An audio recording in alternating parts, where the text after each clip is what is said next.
So good afternoon, everyone. This is Audrey, President and CEO of the Pittsburgh Technology Council. Thank you for joining us today. Today is a special session of business as usual. Though we're just a bit over our 1 year mark, it really is our 1 year. We've done about 236 of these interviews, and I can't believe how quickly time has flown. We just wanted to take the time to look forward, to maybe reflect a little bit about the year. But we're joined today with my good friend and colleague and partner, Susie Shipley from Huntington Bank. She's the president of Western PA in the Ohio Valley region. If you don't know her, you need to get to know her. She's not only doing her work leading this region's bank, but she's also actively involved in the civic community and deeply cares. So we are really, really excited to sort of flip the tables a little bit. But before we turn the reins over to Susie, we're joined by Pittsburgh Technology Council Board Chair and good friend, Jason Wolfe. He has served as the very first guest of Business as Usual as we pivoted and over a year ago, but he's also running an incredible company. He's a serial entrepreneur, and he too is really deeply passionate about this region and the community and does whatever he can to make sure that people can, sit on his shoulders and launch themselves as well. So we are going to have some opening remarks from Jason, and then Susie's going to take the reins, as I mentioned, and we are going to have some giveaways. We like doing giveaways. They're so much fun, and they're made possible by GiftYa and Huntington Bank. So Jason. Hey, Audrey, how you doing? It's great to be here. So everybody, you're going to hear from Susie today. Susie Shipley at Huntington has been a great supporter of the Tech Council. I'm looking forward to hearing from her today. I can't believe it's 236 episodes, Audrey. I mean, I can remember after a couple of months of talking to you about this, I said, so what's the end game? When is this going to be over? And here we are a year later, and we're still doing it. You know what? And you're keeping people connected in this region and beyond. And I think that's so important today with the way that we're operating and everybody's disconnected to bring some normalcy and some connectedness together. And I just want to say thank you to you and Jonathan and Brian, the team at the PTC, for doing this for the region. It's been great. I did the first episode a year ago. A lot of things have changed since then. A lot of companies have gone bankrupt, mostly offline companies. But in my opinion, with the PPP money, that we were able to get, and we're in technology, we actually saw a huge growth since we talked. It was a initial 3 to 4 month constriction for us because we were shocked, weren't sure what we were going to do. We had some cuts and some cutbacks, but since then we have grown by 277% over 2019, 2020 did. Had a great year, went from 12 million to 32 million, so it was great. But I think there's a new reality that's going to be at play here. I think with Zoom and Slack, daily we're on here. I have a building here that's sitting fairly empty other than we opened up our fulfillment center. This is going to be the new norm. There's going to be some sort of a hybrid, I believe, model of this going forward. And then the challenge is culture, right? So how do you keep people culturally connected when you're not with them? That's going to be a challenge. And I'm looking forward to 2021 and 2022 to see how especially technology companies change and evolve into sort of a hybrid model to try to keep people engaged and keep culture within the company. Because sadly, I think that potentially you can have a higher turnover rate because people are not feeling connected with their employees and their coworkers. So that being said, we're pleased today to announce that we're going to be part of the giveaway. So we're giving 6 GiftYas away. And so GiftYa, if you don't know what it is, it's you take your Visa card, you link it to the GiftYa, you swipe your Visa card at the restaurant location, and then we credit your Visa card with the gift. So you're no longer losing your gift. It can't get stolen. You won't be forgotten.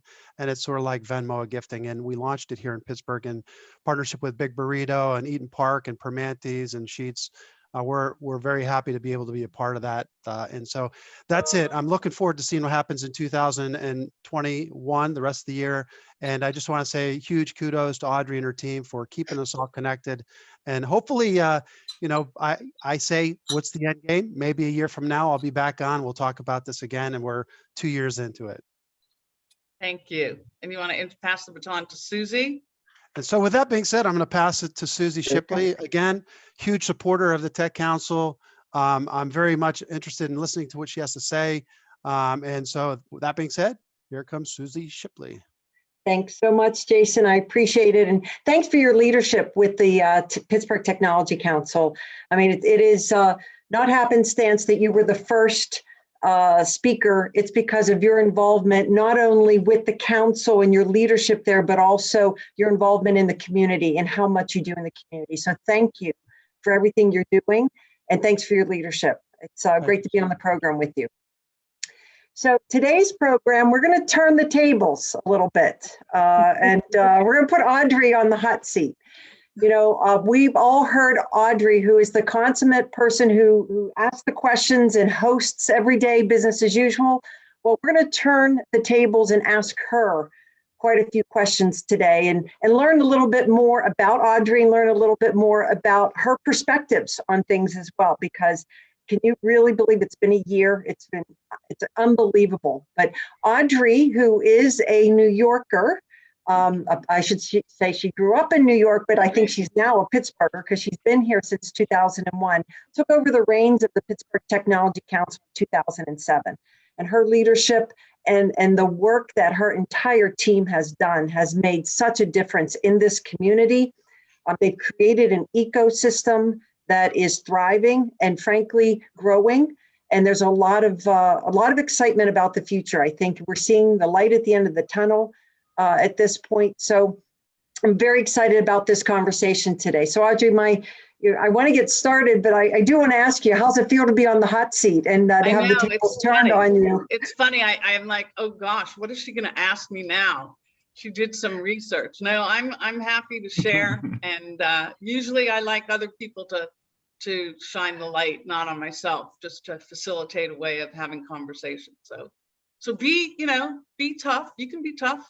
Well, I'm going to start. I actually want to start with something that's focused on business as usual, because you and your team have done an incredible job, as Jason said, of keeping people connected.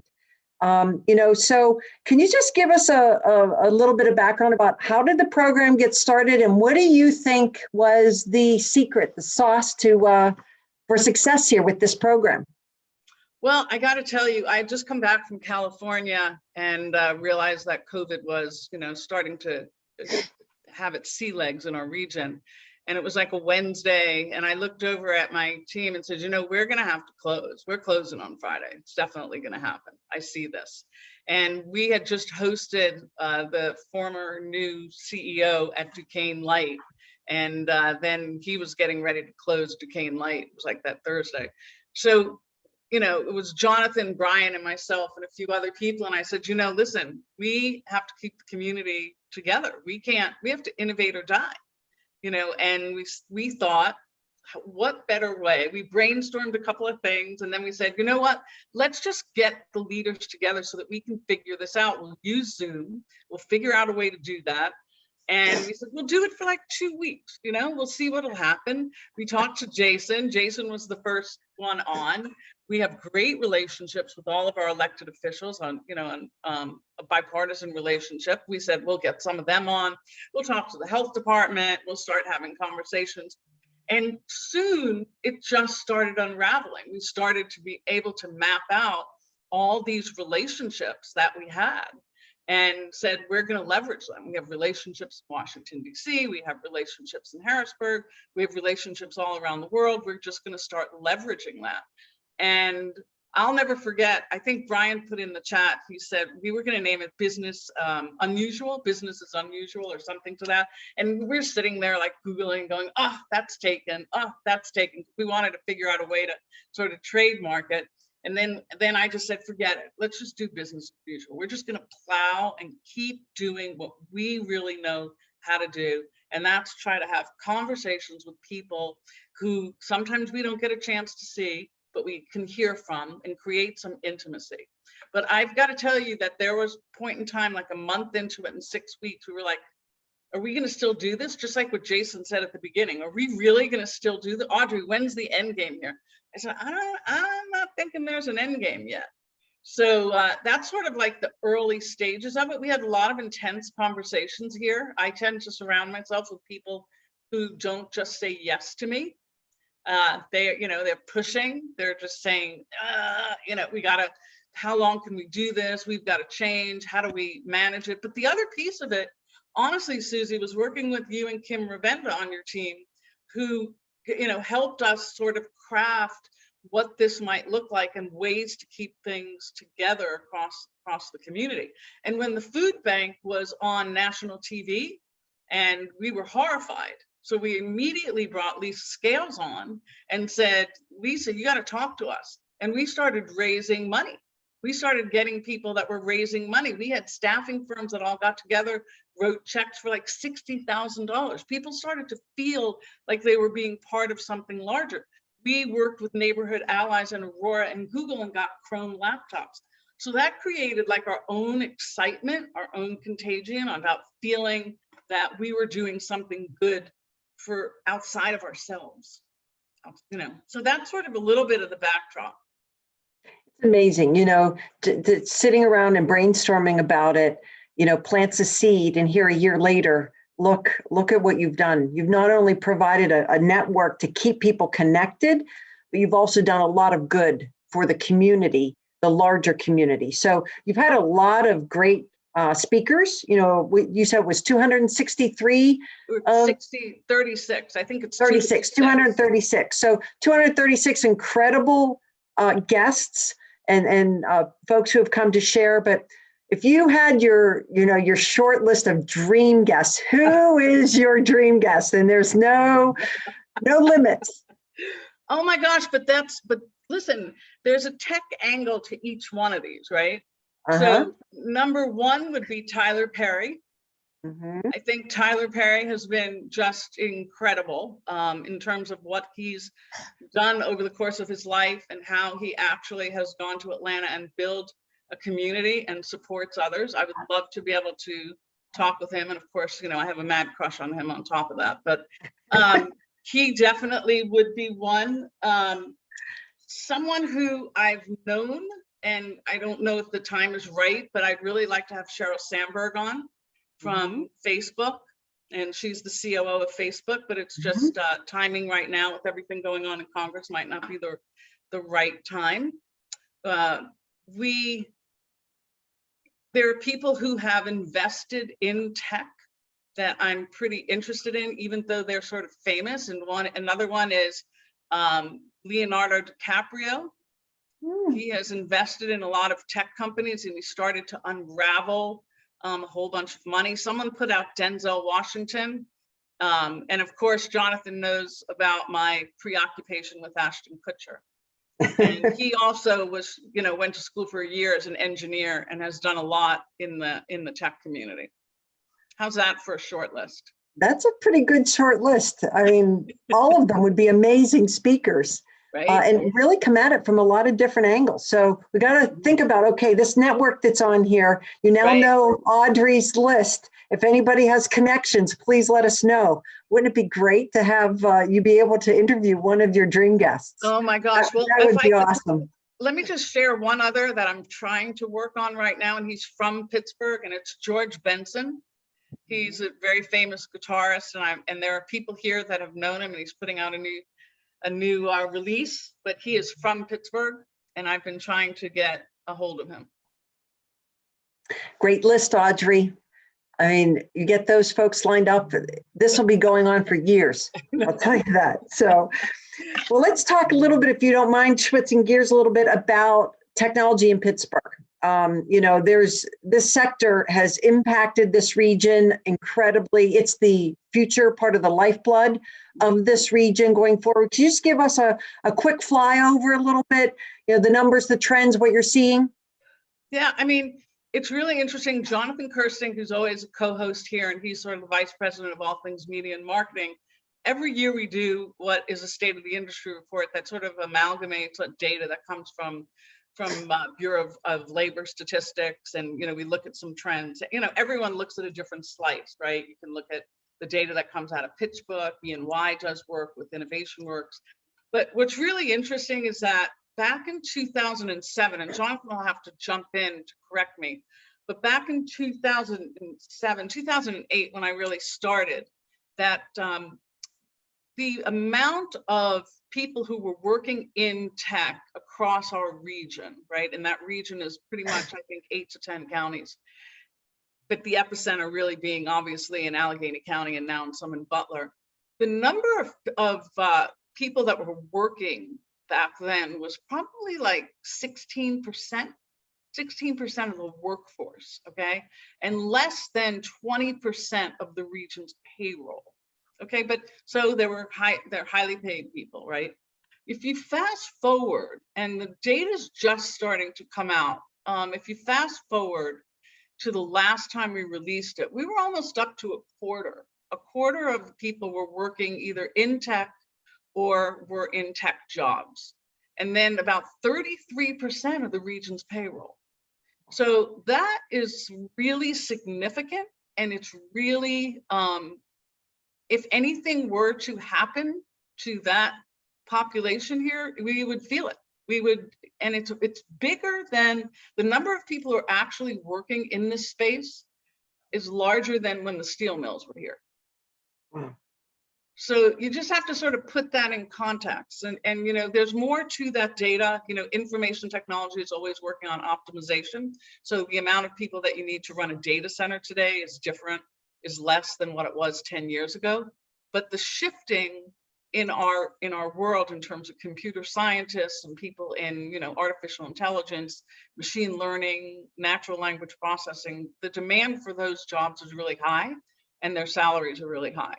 So what I want to say to President Biden, who's visiting somewhere here today, is that we are the future and we're here and we are keeping this region as thriving, despite the things that we discovered over this last year. I mean, with the murders of Breonna Taylor and George Floyd and all the things that none of us can ever change, right? That we can never go back, right? And we can't leave people behind. So, you know, this is sort of the next piece of this journey, is how is this population of people who are doing amazing things building, making sure that we're being absolutely providing prosperity pathways for people. And yeah, go on. Do you see any changes, or, you know, what do you see developing in terms of, you know, the ecosystem, and, you know, are there any new parts of technology that are really going to be thriving here in this region? Are there certain companies that you're seeing certain trends on that you think, as we look forward, we should be thinking about technology differently or with a different lens?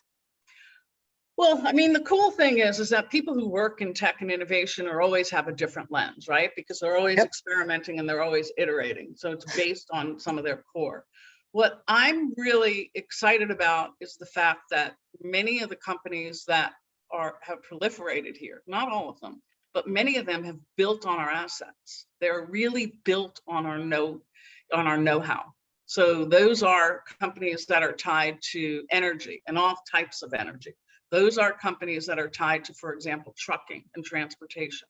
Those are companies that are tied to, you know, even the autonomous space, right? You might say we're not Detroit, but we actually are a place where the information of things and people who have skills on building are really here. It's part of our legacy. It's part of our DNA.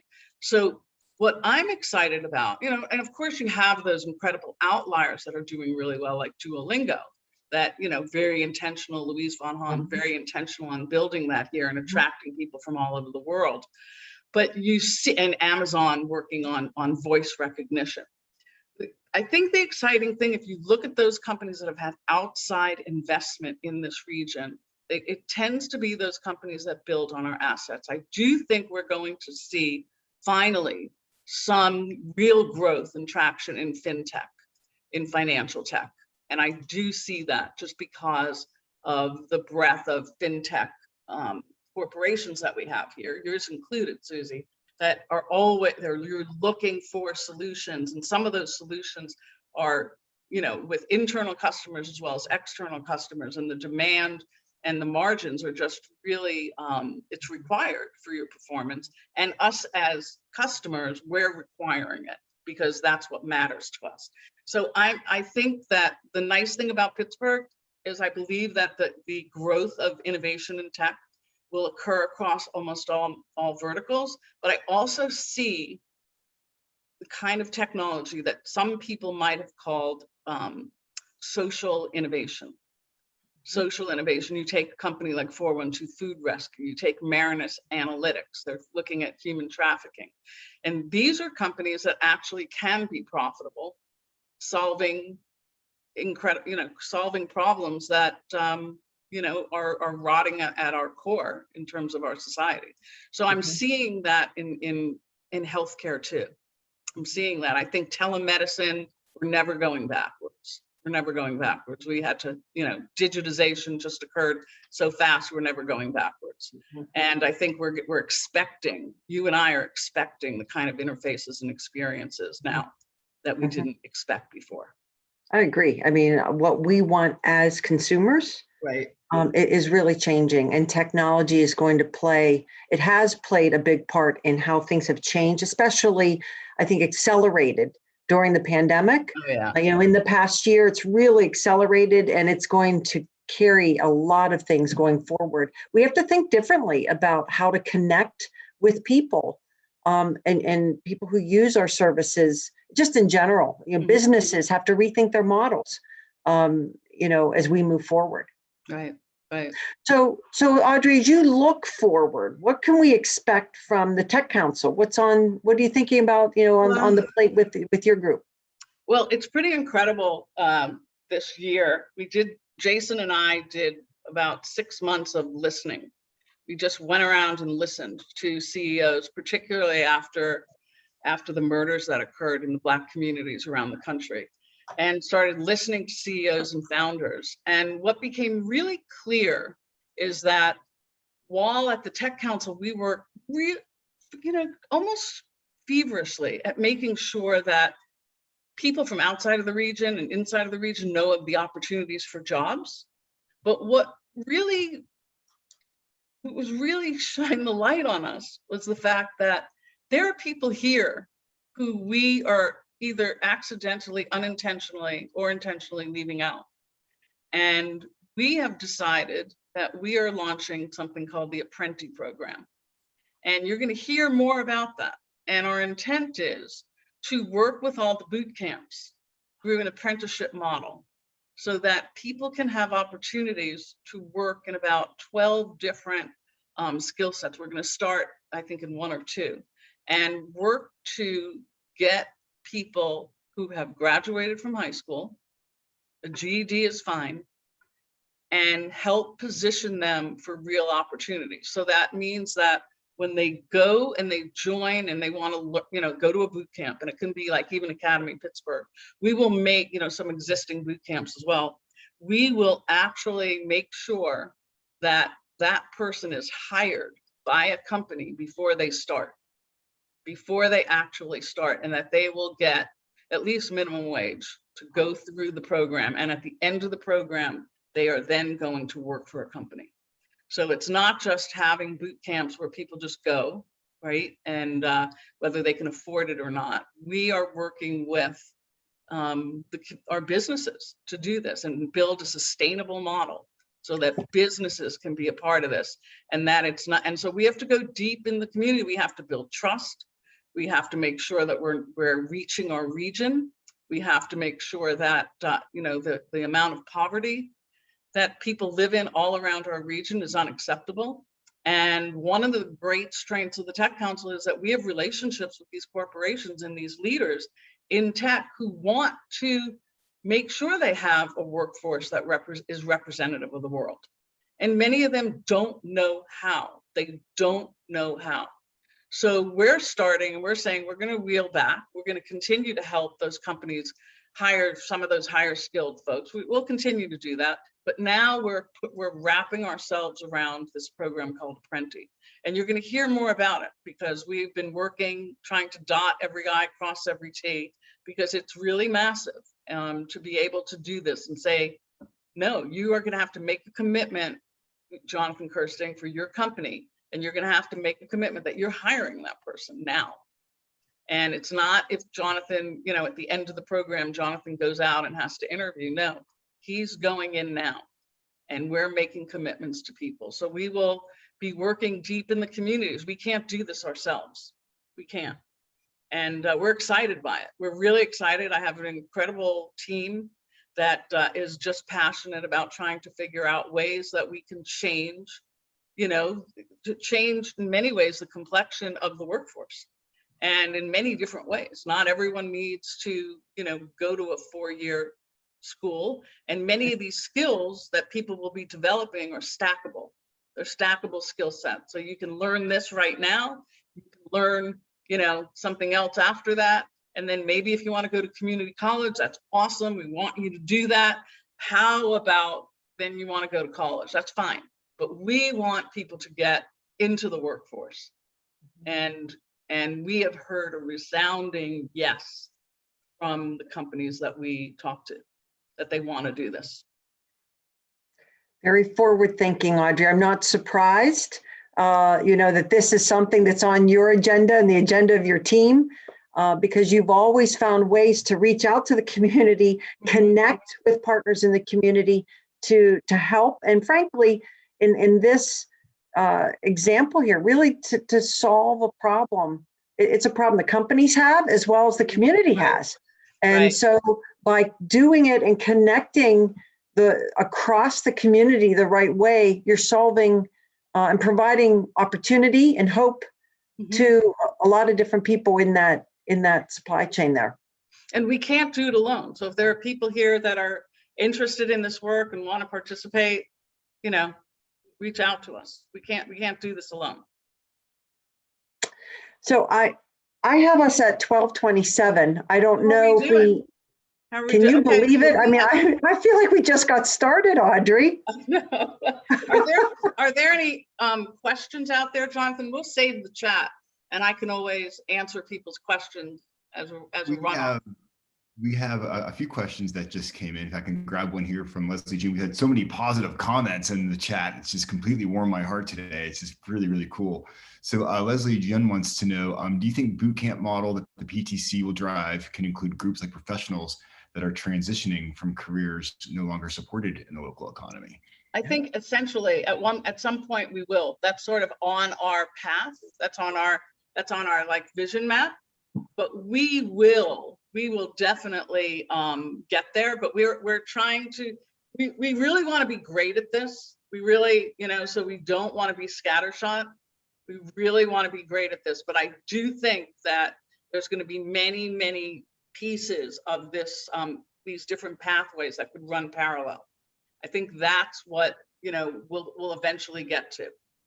Excellent. And so here's another, this is a great question. So who or what has been the most memorable program that you have hosted so far, Audrey? And they got 236 memorable program, Jonathan.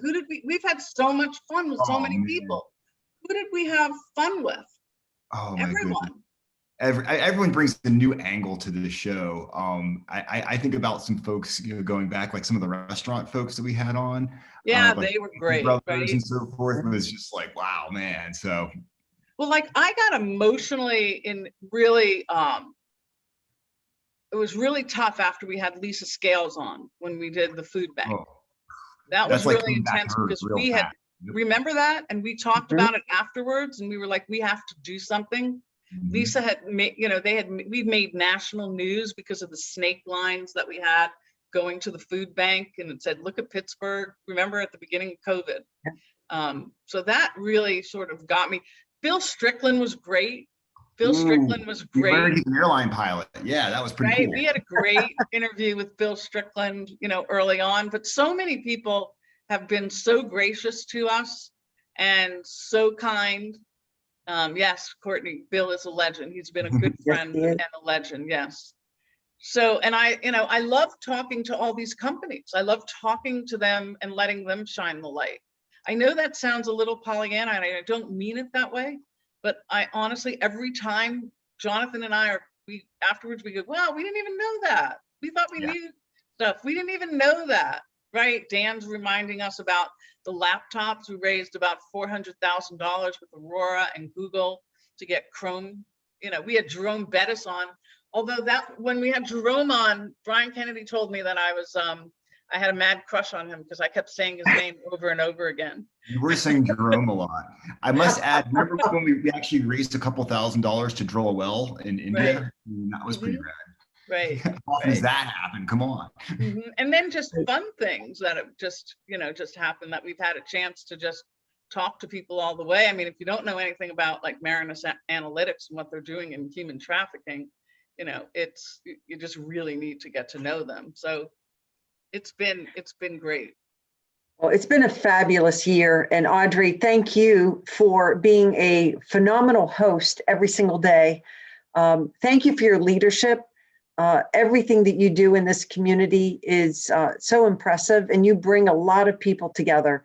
You have a great team, Jonathan and Brian, Alexis, the whole team is just a fabulous team.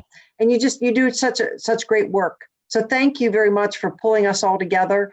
Jonathan, I guess it's time to talk about who our guest is tomorrow and a little bit about these certificate awards, huh? Wait, we've got some winners here. Okay, so we've got some winners.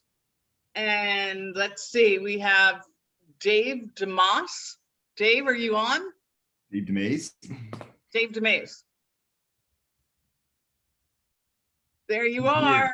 All right. Dave, you are a winner. So Lexi will follow up with you and we'll make sure that you know how to get your, what is it, Jonathan? 100. So every winner's gonna get a $100 GiftYa that they can line up with a Big Burrito restaurant. So think of like Mad Mex and Soba and Kaya and so forth. We also have the Eaton Park group, which of course is Eaton Park and Hello Bistro and The Porch. And we also have Sheetz, and we also have Primanti Bros. All these folks were part of business as usual in the past year. So we think it's really great to go there, spend $100 and get some great food. So our second winner is Emily Brewer of Trust Point. And hopefully Emily's still here. Yay. Yep, there she is. Kate Byrne of PNC. Kate, are you here? I am. There Thank you you. go. Congratulations. Okay. Yes, thank you. And I really do want to just use this opportunity to say this has been a wonderful program since the beginning. And I can't tell you how many neighbors, friends, relatives that I've said, listen in, you'll learn so much. And I've got a few recruits along the way, but I appreciate it personally a lot. Thank you. Oh, thank you. Thank you. And then we have Peggy McGarry of Cal U. Peggy, are you Hey, here? there she is. Okay, so Thanks very much. Excellent program, excellent. Again, I just love seeing these comments, how you're tapping new people in Pittsburgh into Pittsburgh. It's wonderful. When I taught at Carlo, I always sent them to a tech council meeting. So it was an MBA program and they had to attend, and it was always amazing to the students what was going on here. So thank you for all Thank you. Thank you, Peggy. And then we have Ellie Gordon. Ellie Gordon of Behavior. Ellie, all right. Is Ellie here? There she is. Yes, she is. Okay, thank you, Ellie. Thank you. Absolutely. And then Jennifer Dyshirt of Penn State. Is Jennifer here? Yeah, I'm here. Thank you so much. And thanks for allowing me to participate in these luncheons. They're great. Awesome. All right, Susie Shipley, you're the best. Thank you for being such a great partner, and your entire team as well for being amazing partners. So Jonathan, what's on store? Well, tomorrow is XR Connected, all things extended reality. So put your goggles on. We're going to have a really good time. So absolutely good stuff. That's great. All right. Thank you so much. You're the best, Everyone everybody. Thank you. safe. Thank you, everybody. Have a great rest of your day.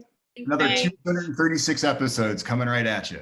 And we'll save the chat so that we can, I can respond to any of the questions. Sounds Absolutely. great. Take care. Bye-bye. Bye. Thank you.